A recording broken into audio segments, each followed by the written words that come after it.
네, 시장에서 반짝 뜨고 사라질 종목이 아닌 끝까지 갈 수 있는 종목 하나씩 살펴보겠습니다. 갈테마 가라 김민진 차장 함께합니다. 안녕하세요.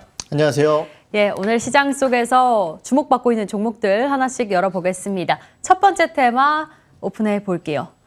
네, 금리 인상 관련해서 이야기 나눠보고자 하는데요. 제로금리에서 0.25%포인트 인상을 시켰죠. 은행주들의 반응이 그렇게 뜨겁지는 않다라고 말할 수 있을 것 같은데 시장의 분위기 때문일까요? 우선 첫 번째로는요. 방금 말씀 주셨던 시장의 분위기도 분명히 있을 것 같고요. 두 번째는 이번 금리 인상 자체가 대다수 시장에서 예측했다라는 부분일 것 같습니다. 시장에서 예측했다라는 얘기는 사실은 크게 영향을 미치지 않는다라는 이슈로도 해석이 될 수 있겠죠. 이번에 25bp 금리 인상을 단행을 하면서 3개월 만에 0.5%, 50bp의 인상이 있었고요. 앞으로도 추가적인 금리 인상이 단행될 것이다라는 얘기들이 나오고 있습니다. 뭐 당사의 채권 애널리스트 같은 경우는 내년 초 1.25% 그리고 미국이 금리 인상에 나서게 된다라고 한다면은 우리나라 같은 경우도 1.5% 정도까지의 금리를 만들어낼 가능성이 높다라는 측면 언급을 했었던 상황이기 때문에 이러한 부분들에 따른 금리 인상기에 적합한 종목군들을 찾아보는 노력은 현재 시점에서 필요한 구간이 아닐까라는 판단이 듭니다. 다만 오늘 말씀드렸듯이 왜 그러면은 금리 인상 관련주라고 할 수 있는 이슈들 종목군들이 못 가느냐라고 한다면 아까 말씀드렸던 선반영 이슈도 있겠지만요.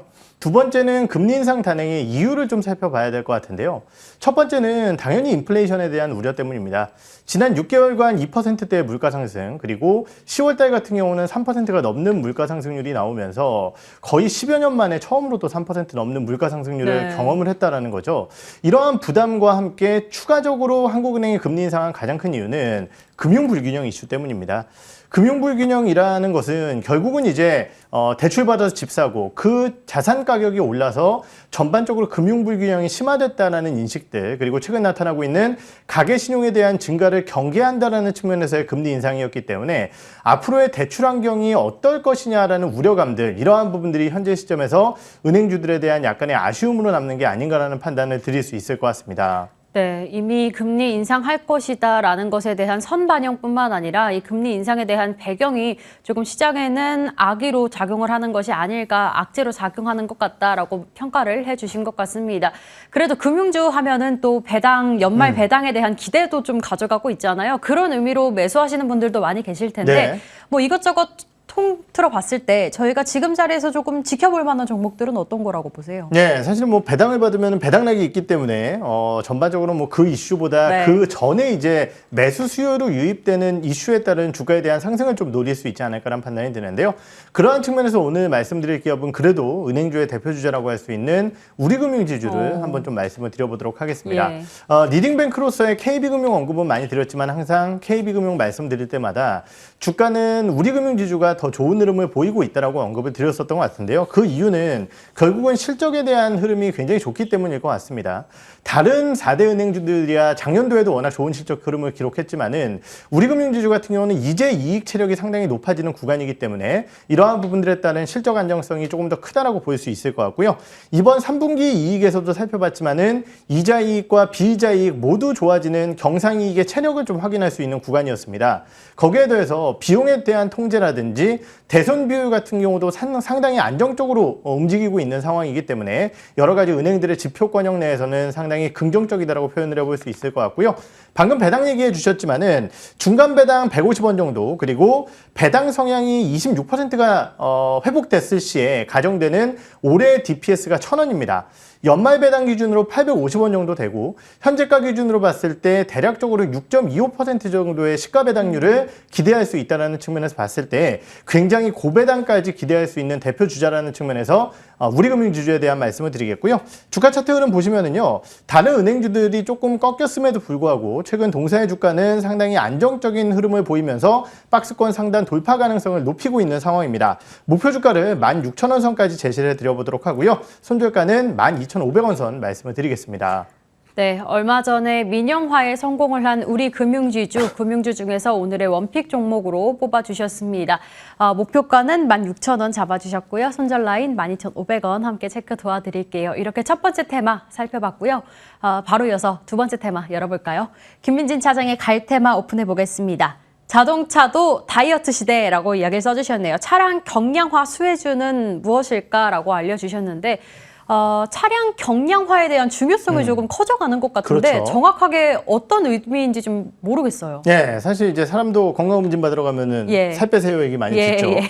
물론 이제 자동차가 살을 뺀다고 해서 건강해진다라고 표현하기엔 좀 어렵겠지만은 지금 전기차 시대의 화두 중에 하나는 결국은 이제 동일한 출력 하에서 얼마나 많은 거리를 뛸 수 있을 것이냐라는 전반적인 거리 주행에 대한 능력의 평가들이 많이 나오고 있는 상황이고요.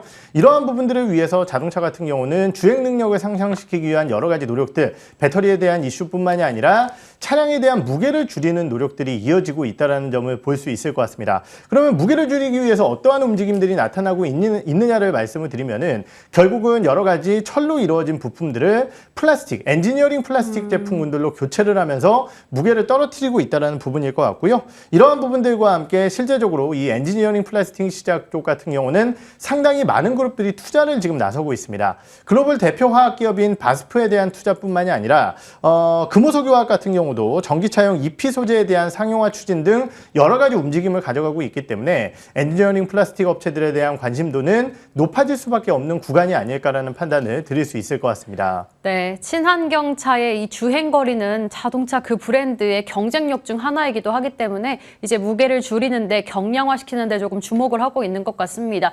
말씀해 주셨던 엔지니어링 플라스틱이 기존에 있던 것보다 무게가 한 50% 정도 절감한다고 알고 있는데 네. 관련주들은 좀 어떤 게 있을까요? 네, 뭐 여러 가지 관련주들이 있죠. 뭐 코오롱 플라스틱이라든지 코프라라든지 네. 뭐 이러한 엔지니어링 플라스틱 혹은 차량 경량화 관련주들이 있는데요. 오늘은 그 중에서도 코오롱 플라스틱 관련된 네. 말씀을 좀 드려볼까 합니다.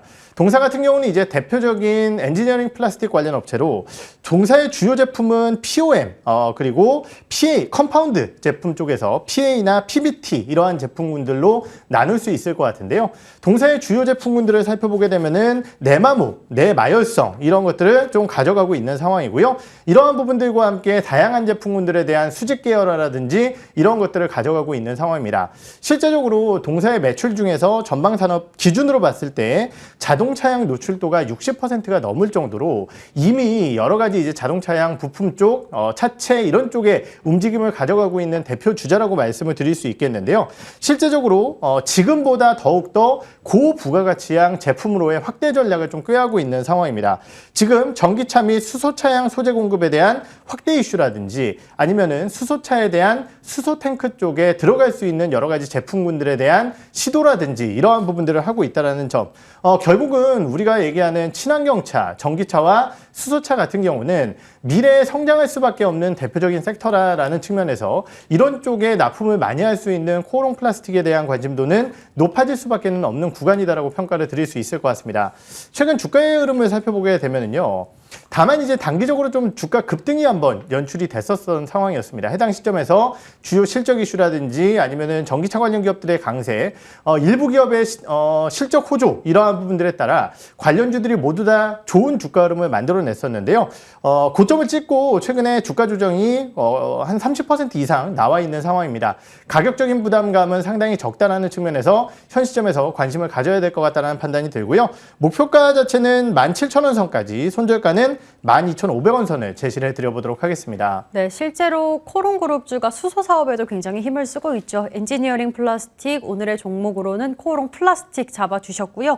목표가 17,000원 잡아주셨고 손절가 12,500원 체크 도와드리도록 할게요. 차장님, 저희 시간이 잠깐 남았네요. 네. 오늘 시장도 참 쉽지 않습니다. 시장에 대한 전략 좀 세워주신다면요. 네, 사실 최근 시장 흐름을 살펴보게 되면은 시장이 좋을 때나 나쁠 때나 하락 종목 수가 훨씬 더 우위의 모습들을 많이 보이는 시장 모습들이 연출이 되고 있습니다. 오늘 같은 경우도 코스피 같은 경우는 3배 가까운, 코스닥 같은 경우는 2배 가까운 하락 종목 수가 보여지고 있는 상황이고요. 그러한 상황 속에서도 올라가는 종목군들을 보면은 결국은 시장에서 이슈와 모멘텀, 테마가 있는 대표적인 기업들이 올라오고 있다는 거죠. 시장의 이러한 쏠림 현상은 비단 우리나라뿐만이 아니라 미국도 이러한 모습을 보이고 있기 때문에 결국은 시장의 중심 테마, 주도주 쪽에 집중을 하는 게 좋을 것 같고, 그러한 부분들을 찾아볼 수 있는 지표가 거래량입니다. 거래량이 늘어나는 종목군들을 관심 있게 좀 지켜보셔야 될 것 같습니다. 예, 이렇게 시장에 대한 전략까지 세워봤습니다. 굳이 기준금리가 올라가면서 이 환율도 올라서인지 오늘은 외국인들도 매수를 하지 않고 있는 상황이네요. 장 마감까지 머니투데이 방송과 함께 시장에 대한 전략 잘 세우시길 바라겠고요. 저희는 여기서 함께 인사드리도록 하겠습니다. 김민진 차장님과 함께 했습니다. 시청해주신 여러분 고맙습니다.